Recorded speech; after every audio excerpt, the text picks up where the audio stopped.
Ignition liftoff. 6, 5, 4, 3, 2, 1, 0. All engine running. Liftoff. We have liftoff. This week we're bringing you something new that we're calling Lift Off With. Now, in honour of National Small Business Week, I'm bringing you some of the best kept secrets who are perhaps earlier on in their journeys or really on their way to lift off. We're bringing you a new episode every single day to shine a spotlight on these incredible women that you might not have yet heard of. Right, so let's lift off with.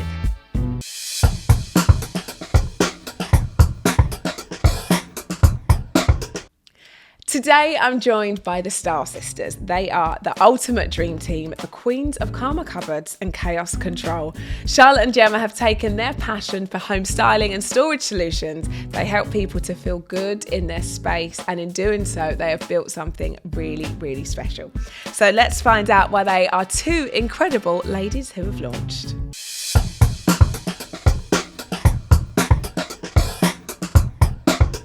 Right, before we get into it, if you like this episode, which I know you're going to, please don't forget to like and subscribe and to share it to your group chat.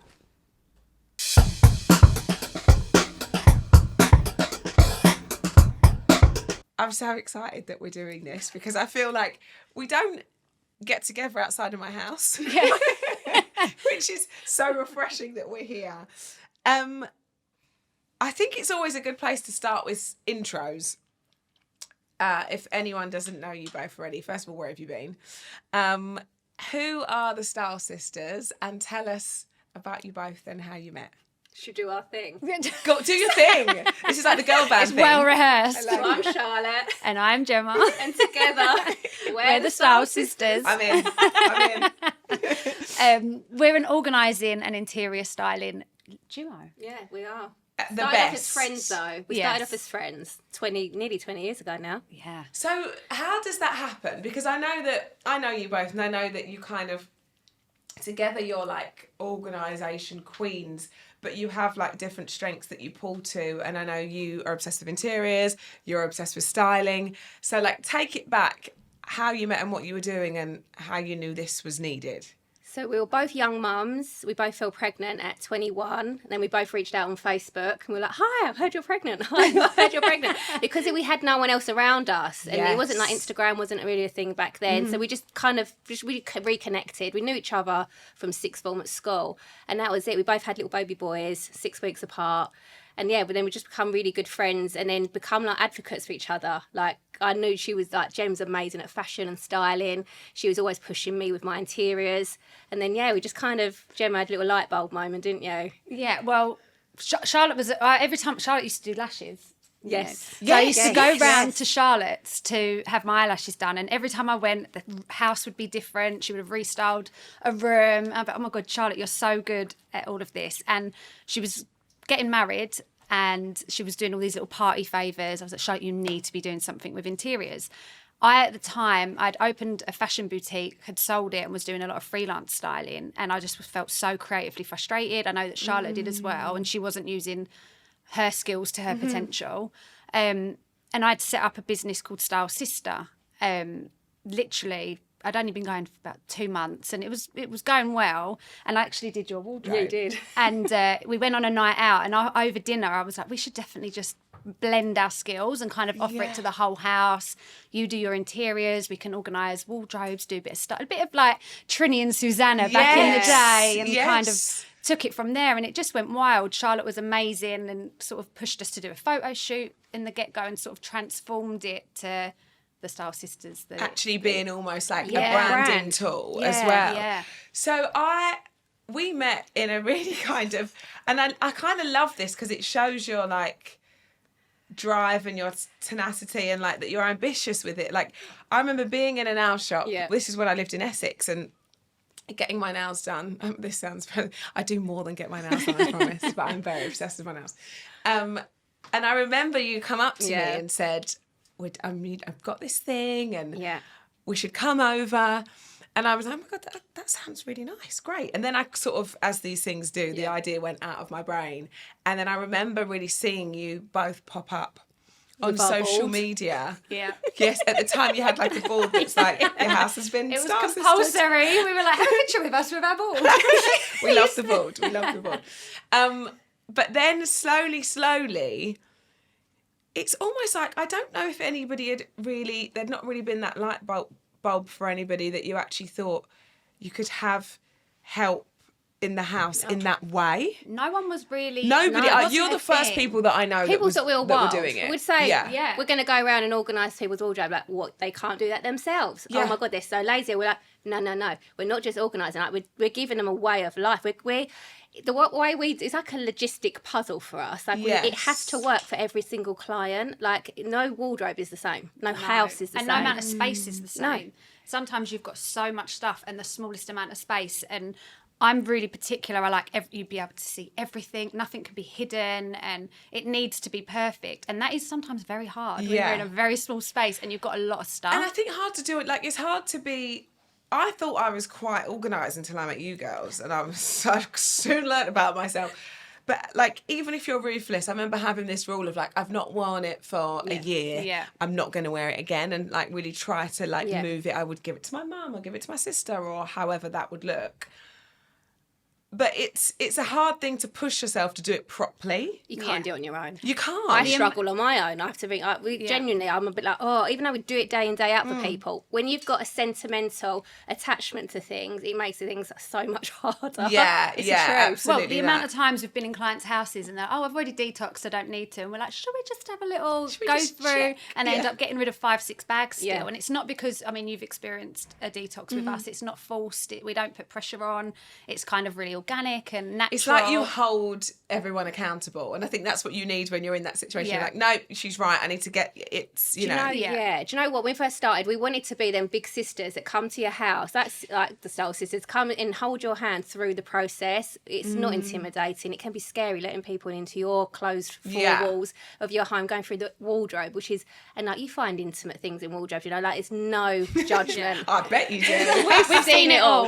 There's no judgment. It's such a personal experience. Like, we always think, how would I feel if I had someone in my home? Opening up your home is quite and for hours, like how long it takes. Mm-hmm. We're there morning till night. We see everything, and I think it's so important to have one, that the client feels comfortable, and two, knowing that this is a safe space. This is a very trustworthy space, and I think that's probably how we've built our business to what it is now, because our clients trust us, they recommend. And I really do think you carved a space for yourselves that there was a massive gap there. Nobody was doing this. And I've even seen since the birth of Hugo, there are so many people that do it now, which is really flattering to you ladies, that actually like you've inspired people. And I assume you must get so many messages on socials and stuff of people saying, how did you what's your business and model? what's your business model? I mean, a bit too much detail. But I can imagine that there's so much inspo to be taken from you both. It's so nice that we've given, when we started, it was all about what can we do to utilise our skills to create a business when you haven't got any money to invest into a business. Like, we didn't have money to go and set up a business from scratch. So it was kind of pulling on what we're good at, what we enjoy, and creating a business out of that. And that's with really little overheads as possible. Exactly that. And that's where the idea came from, because at the time, to be honest, this was supposed to be a stopgap business. This was going to be a little local thing, just helping people locally. We never ever expected it to become what it is now, or the route that the end goal was not Style Sisters as such. Well, it's a lifestyle brand, wasn't it? Yeah. I just saw ourselves having like the whole thing for your lifestyle, like things for the home, things for fashion, and they're kind of building it like that. But then the organising just took off, and then we were travelling the country. It did, and I've even seen and obviously I don't know how many years that we have worked together, and I've known you now. How long? 6 years. 6 and a bit, I think. It must be. In fact, it could possibly be more than that. To be honest, it was seven. We're 7 this month, and it was pretty much at the beginning I saw you in the nail shop. Yeah, so I think you was one of our first clients. Yeah, you was. And Marvin at the time was like, I don't understand he this. Didn't. He was like, hang on a minute, you've got girls coming up. Right, go on. I remember actually pitching this to him, so I've got these girls coming up. I met them in the nail shop, and they're doing this thing where they come and they rearrange your whole wardrobe, and he's like, didn't you just do that the other day with your sister? I'm like, no, this is different. Yeah. But now he's your biggest fan. fan. He was like, here's my diary. He won't do anything without you. He's like, we're moving. Can we see if the girls are about to help us? But I think it's so interesting because you're right, Gemma. There was a real movement after, like, because the engagement that you were getting on social and the inspo that was creating for not just people thinking to set up a like-minded business, but also celebrities too. I saw there's this real lift in like those organising trends and reels and that kind of, it's a really sort of... It became a thing. And I think at the peak of us sort of on our rise was just before lockdown. And I think lockdown kind of was a blessing and a curse for us. It was amazing, but at the same time, all of our client or potential clients became either organisers or had their own home account. So it kind of, we had to pivot a little bit because... Well, when you're so service-based and your business is being in people's homes and no one's allowed to go in anyone else's home apart from your own. Well, we did do that 10-day job during lockdown, didn't we? Which gained, I think we gained like 20,000 followers in 2 days, which back then was, for us, at that level, that was massive. We had like Jamie and Jules Oliver messaging us every night, like, how are you getting on with it? Like, can we see the updates? Like, it become like a series, a TV show series of us kind of getting through this house. And like, I look back at that and we was really, to be fair, I think we were running on a bit of exhaustion at that point, wasn't we? We were like, we just did not stop. Garage, gym, it was just insane. The whole house. But whenever I see anything that you do, it is that content that I want to see the end. Like, because you share it, and I think it's so smart that you share the whole process, that you want the end result, so you're gonna sort of keep coming back, whether that you can access you girls or not to have you in your home.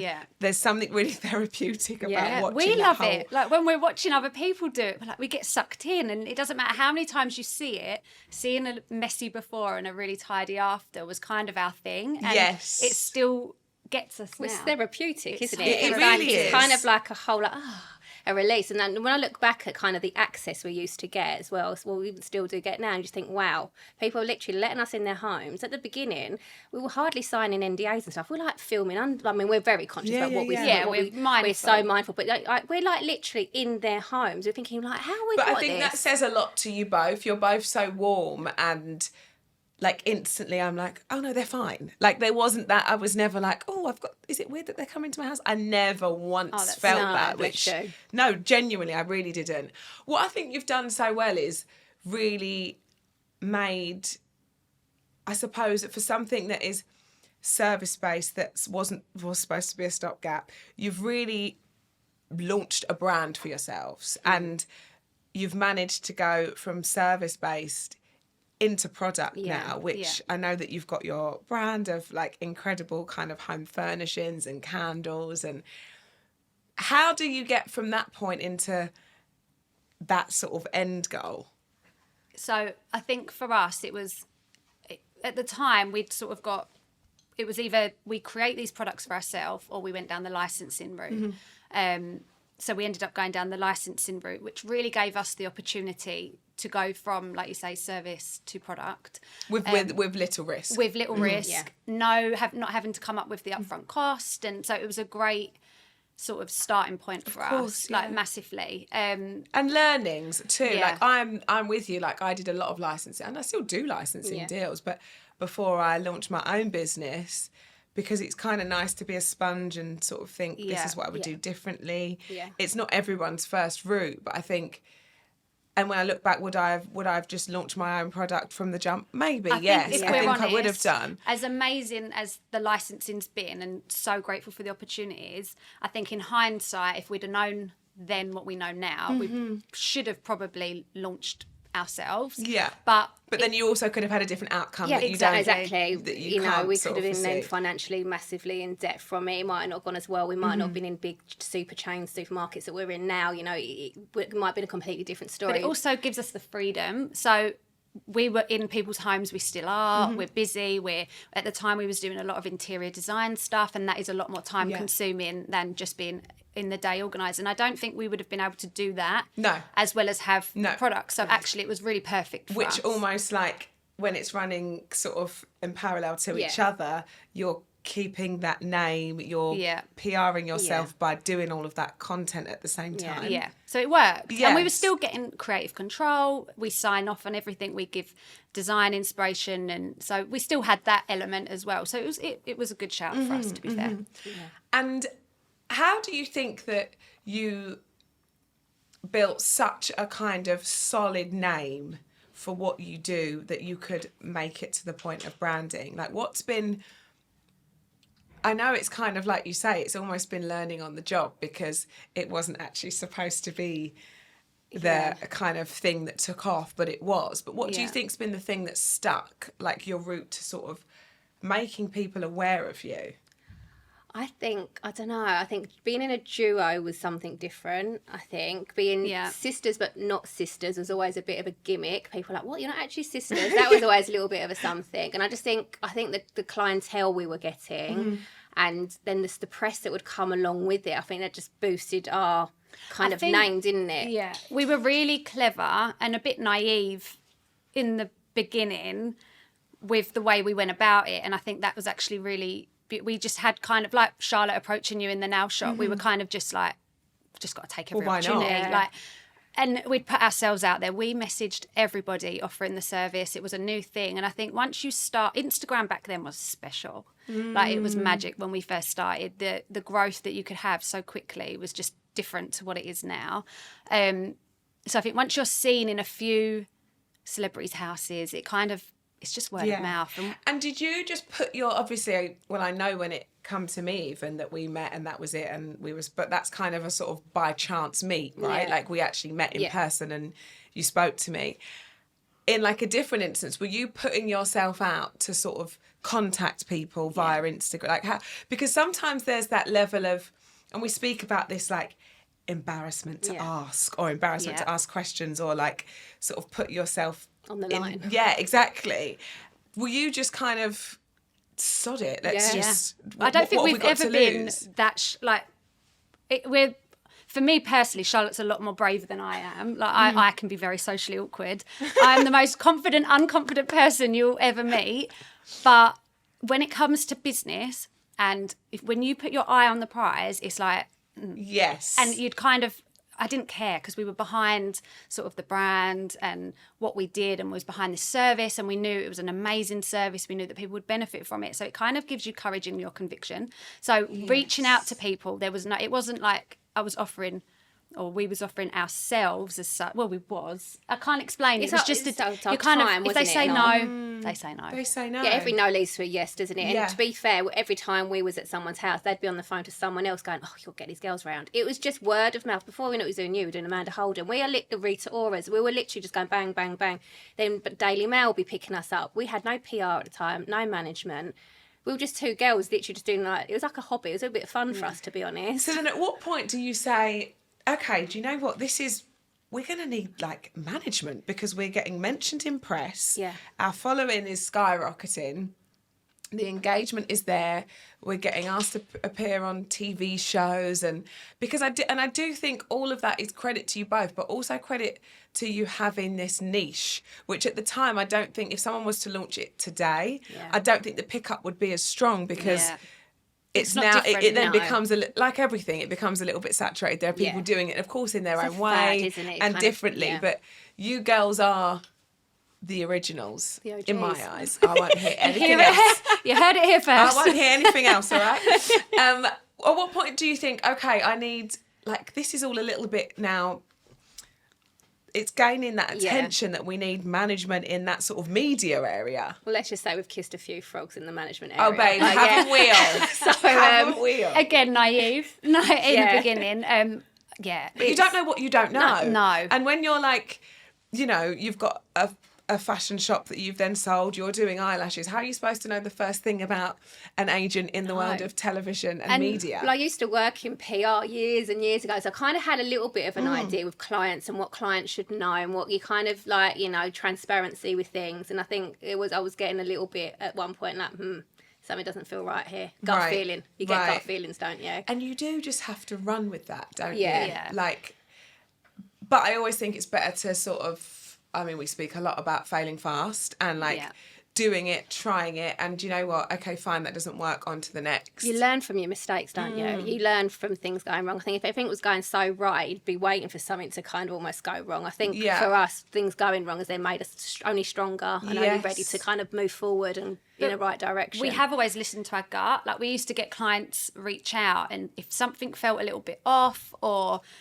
we're talking we'd be like, not sure on this one. Yes. So we've never really been pulled necessarily by take an opportunity over like the integrity. Yeah. We've always been a bit over the fun. We've always thought, no, we want to be happy first and foremost. We want to enjoy our clients. We want to offer this service to people that are going to appreciate it. And so I think with the same with management and jobs, we've always been really us and authentic with us. So if jobs come up and it didn't feel quite right or quite aligned, we'd always be... Well, brand deals especially, wouldn't it? Like, just the money might be quite okay, and we'd be like, oh, should we take it? If it actually doesn't align with us, we wouldn't use it in real life. I don't like it. Do we do it? No. So I think we've always been very true to ourselves. I think that's a big testament to us, that we've kind of just stuck to our lane. It is, and in those situations, those offers can be tempting. Yeah. Like, we speak about this a lot, to be able to...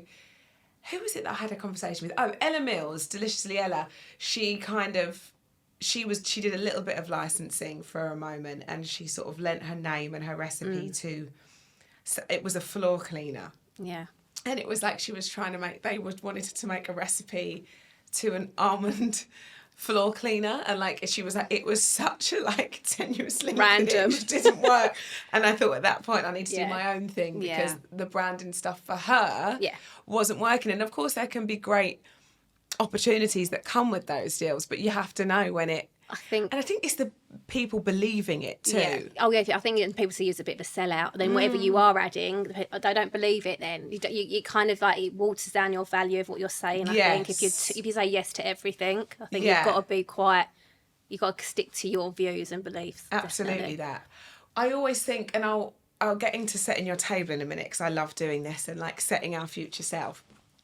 But if there was like a dream client, because I suppose for you guys it is that, isn't it? Like, you're doing the product, and that I'm sure will continue to evolve, however route whichever route you take.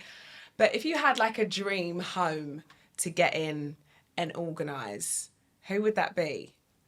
We always get asked this, don't we? And we want to give a really good answer, but I feel like probably going overseas now. I feel like we've done a lot of people in the UK now. Yeah, we do watch TV sometimes on a Saturday night, especially like, done your house, seen your underwear drawers, seen your knickers, seen your pants. I bet. For me personally, I'm not...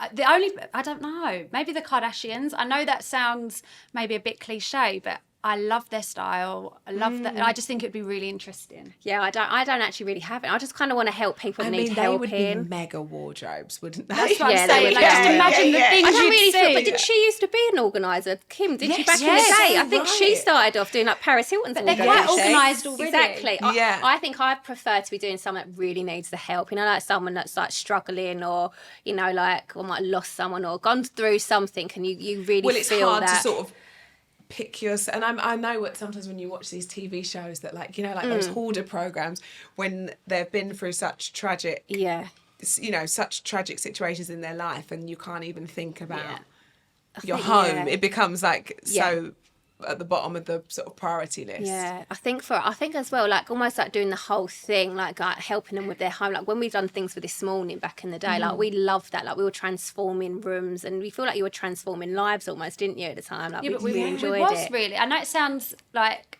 insane, but you are changing lives. We've helped a couple that they was on the verge of breakdown. They were going to get divorced.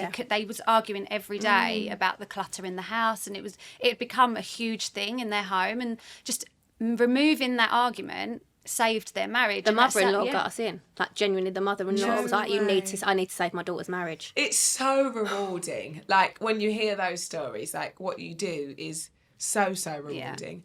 How do you see, like, we always talk about like businesses growing and scaling, and you know, some people are like, I don't want to scale my business. This is what makes me happy, and this is business for me.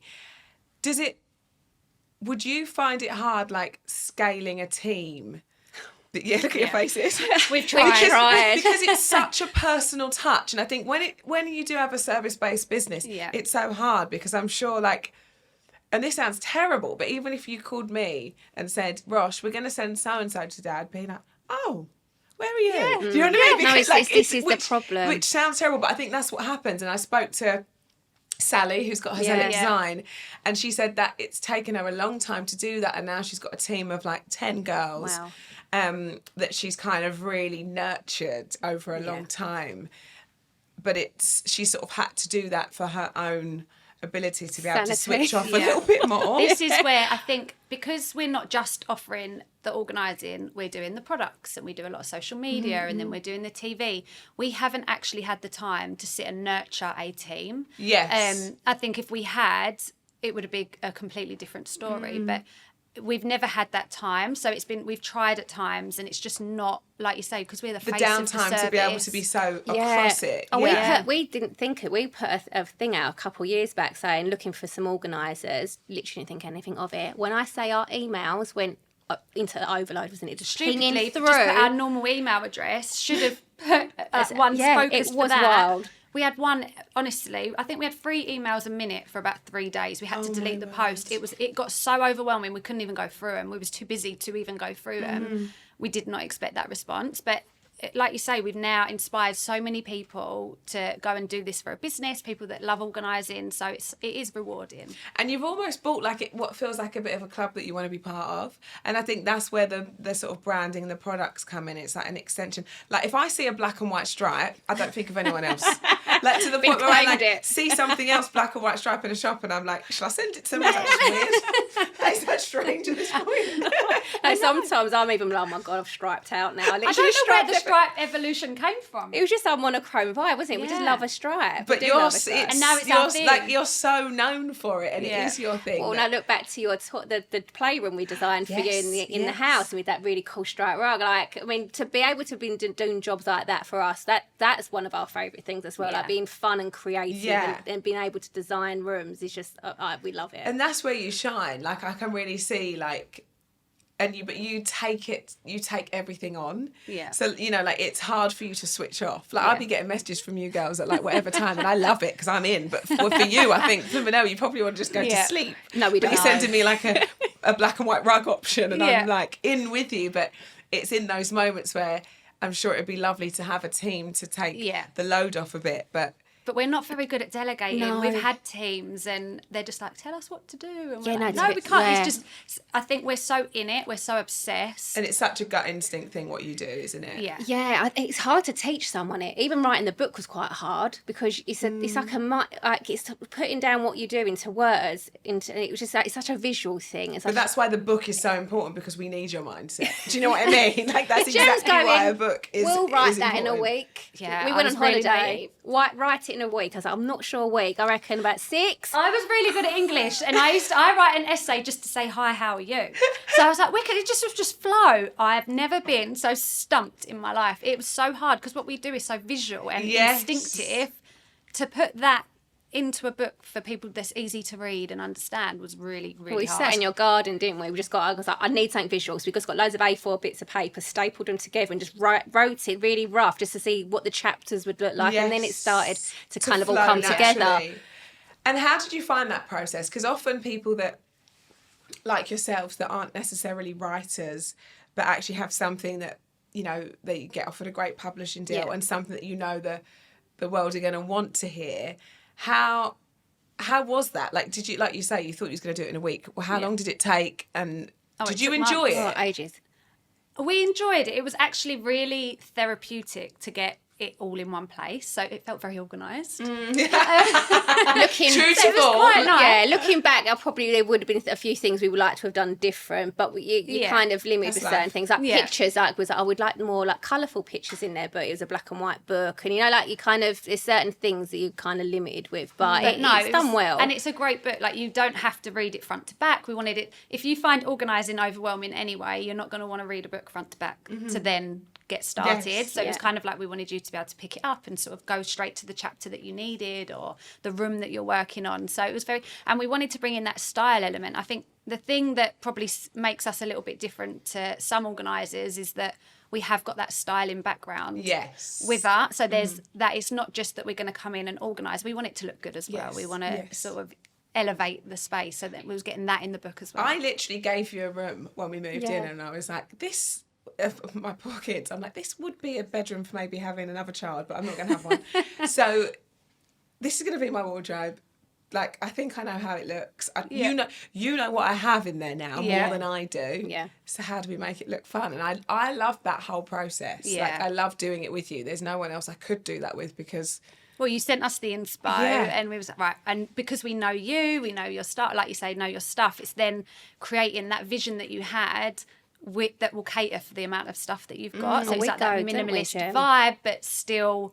being able to fit everything in and see everything and making it function. It is like a puzzle. We go to houses sometimes, like a lady's closet, and there's nowhere to hang a dress. And we're like, who's designed this wardrobe? Like, where are you hanging your long stuff? And it's just, it's kind of like, it blows our mind. We're thinking, oh my gosh, like... It's not functional. No, this space isn't working for you. Like, we always say, like, your home's got to work for you. Like, everyone lives differently, but we like to make it flow. Like, you've got bits for the kids downstairs in the kitchen to kind of help get ready for school. I sit at the kitchen table and I've got this little box and I'm like, the products come out. Yeah, I've got a little box for the kids' hair gel in the morning because it just works before they're going out the door rather than doing it upstairs. So you just make it. It might not sound conventional having that in the kitchen, but it works for you in your life. So that's where we differ. There's no rule book. Like, we can kind of like... And I think it's like you say, it's so personal that everything's relative to the person that you're working with.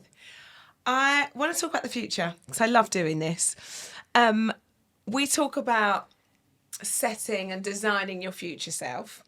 So if you were to sort of set the table for what the future would look like for the Style Sisters, if we were to do this again in a year and then again in 5 years, what's kind of in your orbit?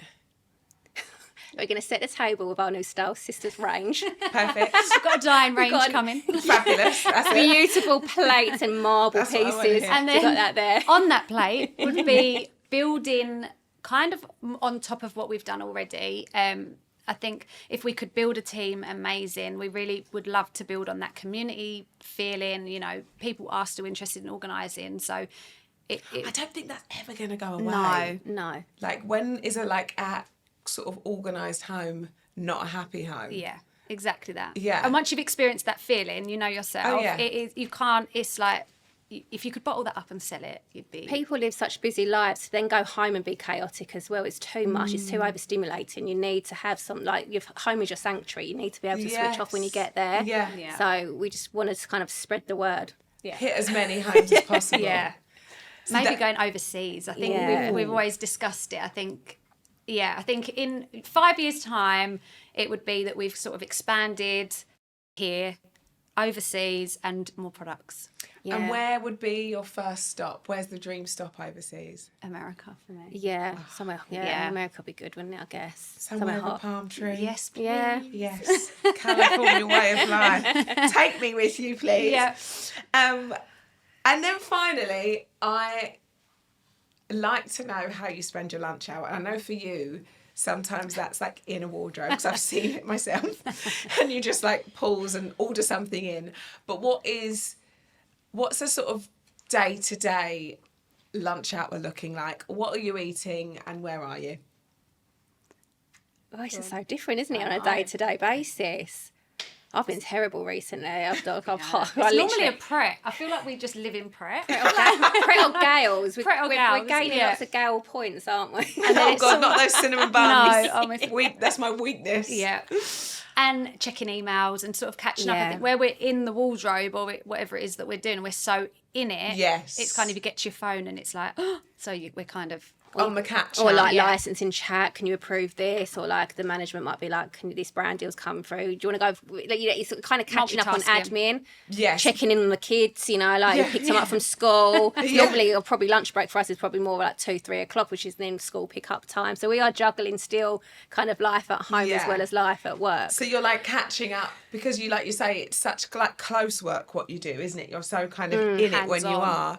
you've got time to catch up on all Yeah. the other work that also exists. Yeah, and even, let's say, when we was back designing things, it's talking to the tradesmen, the contractors, making sure everything's aligning with each other, checking stock for items. Like when we're doing all the design work, it kind of does definitely take... There's no working hours with us. No. It's literally no switch off. Even when we've left a client's house, I mean, the amount of times we ring each other and be like, should we have put that there? Should this go there? Do you think they'd mind if we come back and we move the tights to a different drawer? Like, we are obsessed. You don't switch off. And I think when you've got your own business, I don't think you ever do. No. And do you seek that a bit? Because that's one of my things that I'm like, if like design my future stuff, I'd never not want to be in it because I would never not want the passion that I have. No. And I think that's always something that I do value about myself. But I would like to get better at switching off and having a little bit more time where I actually don't think about any of that. Yeah. I think it's hard when you're passionate about something because for me, work is, and I know, Charlotte, you're the same, fun. Like, it's not a chore for us. Yes. I actually really get a kick out of it. But I also love home life as well. I know, Charlotte, you do. Yeah, I think for us during them lockdowns, it really did kind of make us think, actually, gosh, we've not stopped. Our feet haven't touched the ground for a while. And then like, actually, it's good to have time with the kids, going on like a walk. I've recently got a new dog, so I'm making like a conscious effort every day, getting out for an hour, not taking my phone. Basics. Yeah, just kind of, I think you have to have like some sort of downtime, otherwise it's just too much. And I think you get the fear when you've got your own business. You think, if I do take my foot off the gas, it's all going to go away and stop. Yeah. But it's just trusting that actually, no, it's not going anywhere. And someone said to me once, and I can't remember who it was, I feel like it might have been Jo Malone, but she said that actually, you've got a good business when you can take a day off and the thing doesn't crumble. Yeah. Like, and I think that is the goal, and it's trusting that. And I think when you become... It is hard to delegate. It is hard to like relinquish control a little bit if you're that way inclined. Yeah. But I think that to me is the goal. Yeah, I think you become a bit of a slave, especially social media, because it is 24 hours, like 365 days a year. There's no like, it's switched off a bit for tonight. Yeah. Like it's downtime. It's constant. You just think, oh my God, we're not posted, and it gets overwhelming. Then you don't post for a little while, then you got to post, and then the algorithm. And then it's just like it's kind of like this little thing sitting on your shoulder, like constantly. Kind of, you got to be creating content. You got to be doing this, and sometimes it does get overwhelming. You're like, whoa, like just give us a minute. You've got to take a breather for yourself. And how do you do that? So you're like dog walking, that's your switch off to kind of leave the phone and just being in nature. We love a walk, don't we? I love a walk. Or I actually go to town on the house, start blitzing it, spring cleaning, and that's kind of my therapy. When my house is done, I feel more in control, and I'm like, right, okay. See, true to form. Or I pick a paintbrush up. I love it. No, I love it because that is your passion. You know? Yeah. Well, I pick a paintbrush up and start painting things around the house, and my husband's like, "Oh, Charlotte, here she goes. Now? Here she goes again." Girls, I've loved this. It's so good to sit down and talk to you, and you've smashed it. You really have. You've really carved your own space that. When I think of organisation, and it's not I saying me because I'm talking for myself, but I know that on a whole. You're owning that space. You really, really are. And I can't wait for word domination and everything else in between. Thank you so much. Thank you for having us.